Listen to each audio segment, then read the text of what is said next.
Hello and welcome to Retro 48k. Yes, it's time for that testosterone fueled madness that is Warhammer 40k. I've been looking forward to this game for so long and I've finally torn myself away from it long enough to actually do a review. And just to give you an idea of how much I've been looking at a 40k fan I am, I'll just scan across here. This is my 40k collection. It's all hand painted by me. It's not actually my full army list, it's just highlights from various armies that I've got that I like to keep on display and then swap them out every now and again. And to show you how far back me and 40k go, here's my 3rd edition rule book from back in the day, from when I first got into actually playing the game. I actually got into 40k when Space Crusade came out, but didn't play the real game until 3rd edition. So that's how much I've been looking forward to this one, because it's not often we get a 40k game that is not an RTS or a strategy game of some form, but is a action-packed, sort of bombastic, really getting into the environments. Most of the 40k games are you way up in the sky looking down on the action from above. This is right down in the meat grinder, and it really gives you that sense of scale. But isn't it any good, and does it live up to expectations as a 40k fan? I'm sorry, you're not going to get a very unbiased review here. I'll try my best, but I'm that big of a fan, it's really going to be difficult. So what is Space Marine 2? Well, it's a third-person action game which is a direct sequel to the original Space Marine, in which, surprisingly enough, you play as a Space Marine, one of the God Emperor's genetically engineered super soldiers out there to defend humanity from the various alien and heretical threats that are in the galaxy. And the original gained a lot of traction because it was a complete 180 from the current trend. At the time, you had a lot of games like Gears of War and Uncharted where you were hiding behind chest-high walls, like shooting from cover. And this went, no, you're meant to be a super soldier, you're basically a walking tank, get out there and fight them and be up front. And it was a breath of fresh air in that sense. But it did have some fundamental issues, and I suppose the question is here, has the sequel addressed all them, or are those underlying issues still there? And we'll get to those in a minute. But first off, what's the plot? So what's the plot? Well, it follows directly on from the first game in the series. In the first game you played as Captain Titus, and you beat an Orc and Chaos invasion, and as a result you were potentially tainted with Chaos, so one of your subordinates reported you to the Inquisition. And without going into the whole convoluted lore of 40k, because there's hundreds of books on this, the Inquisition are a branch of the Imperium of Man, and Captain Titus has been serving penance with them in effect by being a member of the Death Watch. And the Death Watch are another Space Marine faction. There's over 1,000 Space Marine chapters. The Death Watch are a chapter that is attached to the Inquisition, and their whole thing is they pull Space Marines from other chapters and they are dedicated to fighting Xenos or alien threats. That is their sole dedication. He's been with them for probably about 100 years. He's over 200 years old, the captain, because Space Marines are kind of functionally immortal. They do age, but really slowly, and most of them will die in battle before they actually die of old age. And basically this picks up with him on a mission with the Death Watch, where he, in the first tutorial, you are grievously injured to the point where they have to put him through what's called the Rubicon surgery, where he becomes a Primaris, which is like a super soldier. The game doesn't attempt to kind of explain any of these. They use the terms naturally in dialogue, and it works really well because of that. You pick up on these things just sort of naturally through just osmosis and the environments and the way people react to them and things like that, without having to worry about someone just reaming exposition off at you. So the game doesn't treat you like an idiot in that sense. And the rest of the game follows what is a fairly standard plot. The worlds are being invaded by a faction called the Tyranids, who are, they're kind of like a horde of locusts. They've got this big hive mind, and they ascend on planets, devour all the biomass, and then move on to the next planet, and they are rapidly adapt. So if you try and fight them off with tanks and big ordnance shells, they'll adapt to create big monsters with massive armour and then just plough through your tanks and force you to constantly do this. They rapidly evolve. They're kind of like the biggest threat in 40k because no one knows exactly how. They come from outside the galaxy, so no one knows exactly how big the Tyranid invasion is. They just descend on worlds with these tendrils of what's called the Hive Fleet. So the game starts off with them invading this planet, and you are fighting back as you've rejoined the Ultramarines. You're fighting back as part of these ones, and then the plot slowly evolves into a chaos faction called the Thousand Sons, who are my personal favourite army. They're basically space wizards, up to all sorts of shenanigans and using this invasion as a cover to do chaosy things. Chaos are the arch enemy in 40k. They're the enemies of mankind. Again, don't have time in this video to go through the whole Great Crusade and Horus Heresy storylines to explain all this, but basically Thousand Sons have been around since back in the day for 10,000 years and live in the warp, and they're space wizards and they're bad. That's kind of all you need to know on this one. And that is the game just follows those factions. It's a fairly simplistic story. It's got some nice big set pieces in it. It's got some nice character moments, callbacks to the originals. But it is fairly, these are Space Marines. They are all business. You're not going to have them gushing over their feelings or being overly emotional. It's kind of reminds me of the old 80s sort of Predator style films where it's just blokes being blokes. If you get that sense of it. And as good as all that is, well, it's a fairly basic plot. Characters do get a decent amount of breathing room in there, and some decent character arcs where you get to get a bit of background on them and get a bit of knowledge of why they act certain ways and things like that. So that all works really well. It does have some issues. The Tyranids are kind of forgotten about halfway through the campaign and without going in, I'll come on to it later, but a big thing about the Tyranid invasion happens in a side mission that is under the operations mode that kind of should have been in the main mode for me. It's a bit unstructured that way, so there is things I would have liked to have done better. I would have liked to have had more time with Thousand Sons. Maybe that's just because they're my favourite army, but I never got a sense of what they were really up to, which is probably by design because they're meant to be, plans within plans within plans. But you never really got a sense of what they were going to do with these things or what they're doing. It was just you've got to stop them because they're chaos. But generally, I enjoyed the plot. It's not going to win any, it's not a Last of Us style, award-winning ones, but it keeps the game going and it keeps you engaged throughout with some really nice highlights of set pieces or character tweaks here and there, character moments. But gameplay-wise, how does it play? Well, the main campaign, you obviously play that Space Marine, and you've got a primary shooting weapon that you can swap out multiple times through the game, and then you've got a melee attack.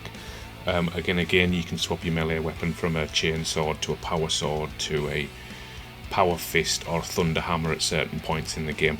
So there's a fair decent variety in weapons, and you just switch on the fly. You just hit the melee attack and you'll start meleeing, and you'll find that shooting is great for picking off some of the bigger targets, but then when you get just surrounded by a swarm of enemies, you've got to switch to melee and give yourself some room.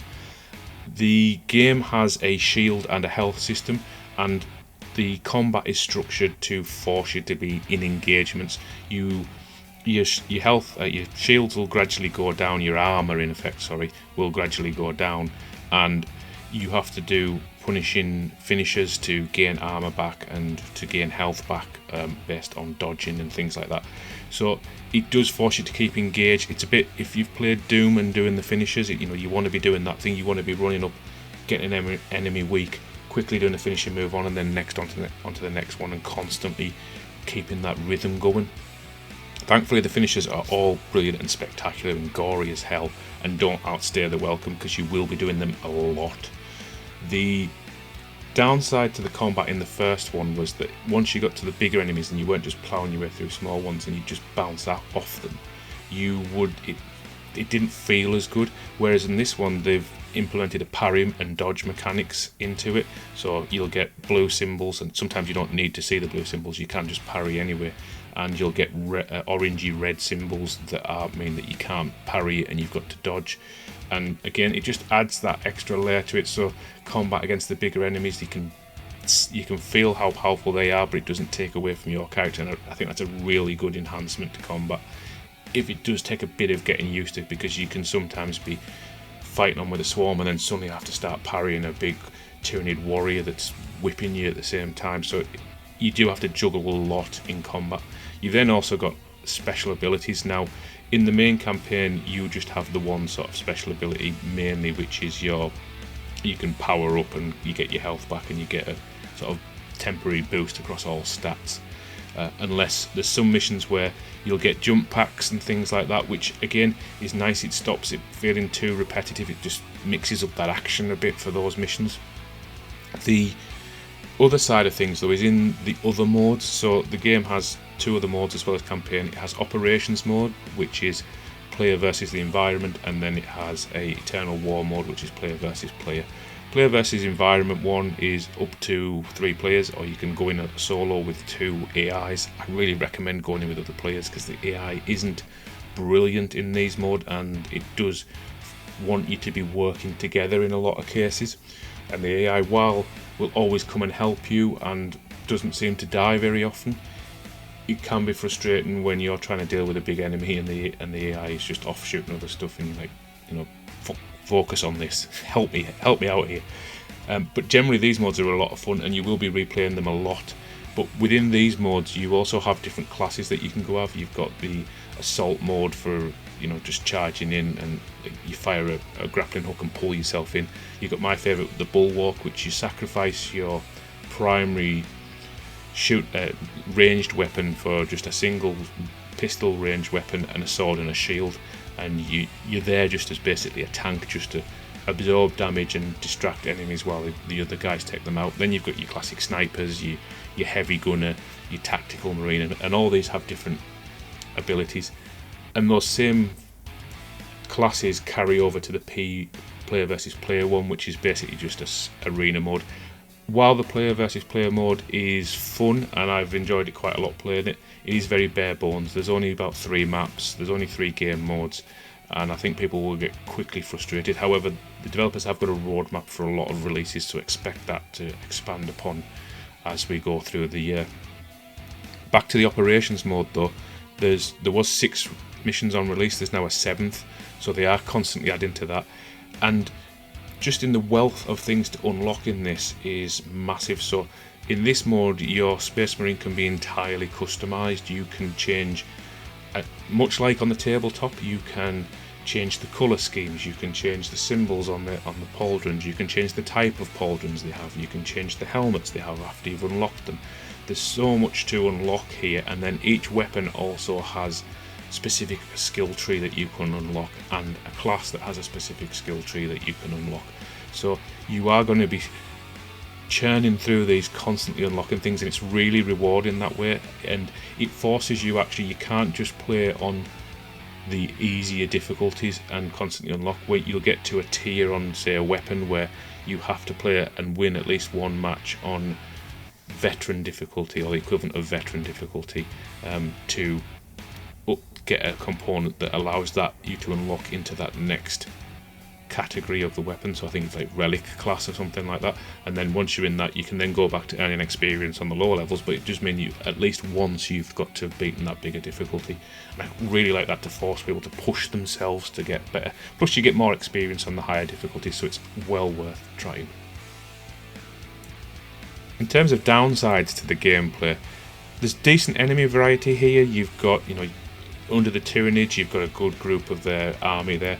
Would have liked to have seen a few more. The Tyranids in the tabletop game have quite a lot of different units that I would have liked to have seen appear here, although I get it would have been difficult to get some of them in because a lot of them are sort of the big beastie ones, and you've already got Carnifexes and other big monsters in here, so I think people outside of die-hard fans would probably have just found too many of similar looking things confusing. Under the Thousand Suns, they don't have the biggest range anyway.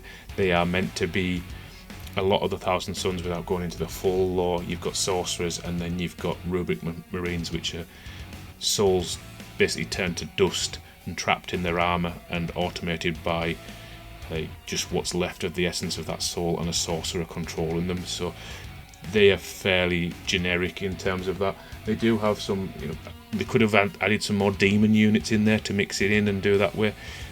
But you get a decent enough to get a flavour of it, and I think they've left themselves enough room that they could expand on that. And that isn't what makes the combat drag down. To be honest, I haven't got bored. I've been on over 60 hours and I'm still not bored of that combat. It feels fresh enough, and on the high difficulty levels, you put under enough pressure that it never becomes too easy and you're just pressing the button and grinding through it. You always still get that sense of accomplishment, and I think it's just that general feeling of the power fantasy that the game gives in terms of just ripping through enemies, and that you are a spaceman. It really sells how powerful these guys are.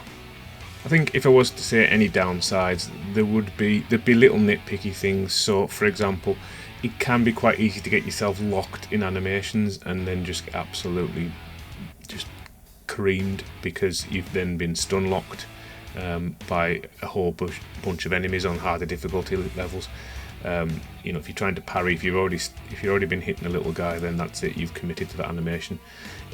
It kind of fits. You know, these guys are, while they are meant to be lightning quick, you know, nothing. The tagline from a lot of the books is nothing that big should be able to move that fast. But even so, there's still weight and momentum behind it to give that power and that emphasis in combat. So I think if you suddenly were to shift and parry instantly, it would take away from that. So I get why they've made that choice.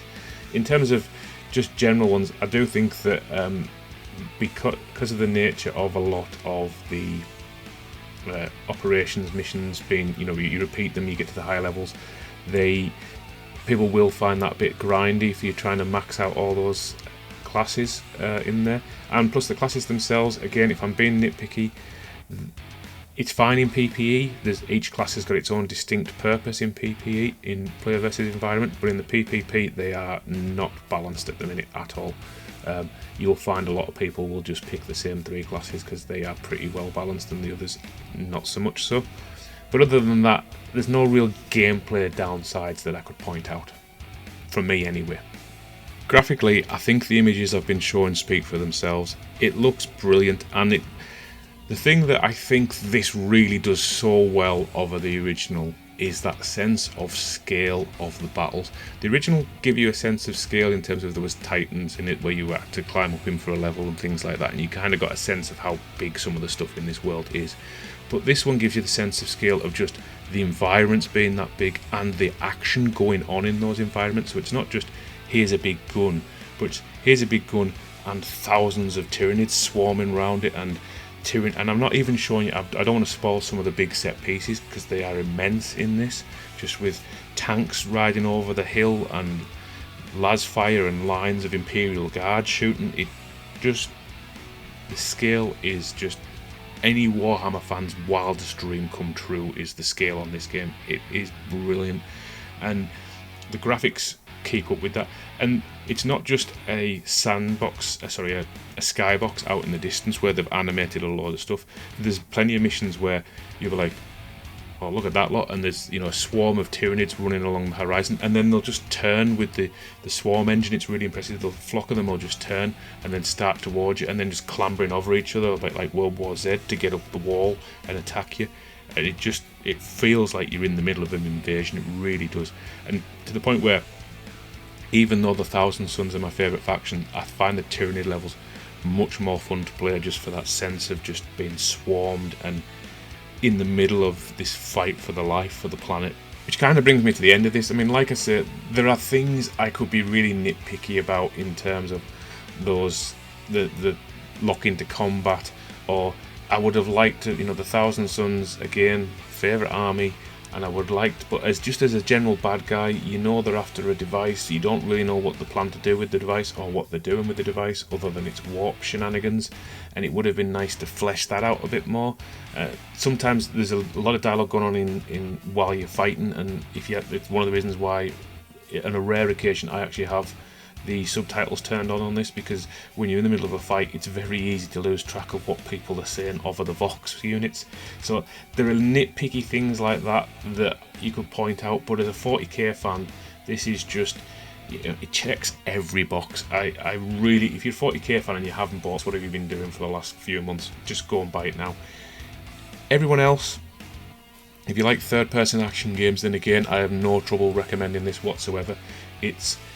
The campaign's about 6 to 10 hours, and there's about 6 to 7 operations modes, which you can do single player. So there's plenty of unique and decent content in there, especially if you want to play around with, you know, flexing out your your avatar in the player versus environment modes. And I do like the fact that they've tied it in with the Citadel paints and things as well for Games Workshop, so the colours on your armour aren't just red or whatever, they're named after the paints in Citadel's paint range for painting the models. So it'll be Blood Angels red, or Khorne red, or Mephiston red, or whatever. It fits in with those. So in theory, if you did want to get into 40k after playing this, you could take the paint scheme that you've done on your custom Space Marine and just buy those paints and start painting it. So that's a really nice touch that they've done there. But that's just me gushing about it for the last, say, 20 minutes or so. What do you all guys think? Have you played this? Do you enjoy it? Especially for the non-40k fans, I'd love that unbiased opinion in the comments. If you haven't played this before and you intend to, or you have and you've got some thoughts on it, please let me know. I do try and reply to them all. But as always, I've been Retro48k, and I'll see you next time.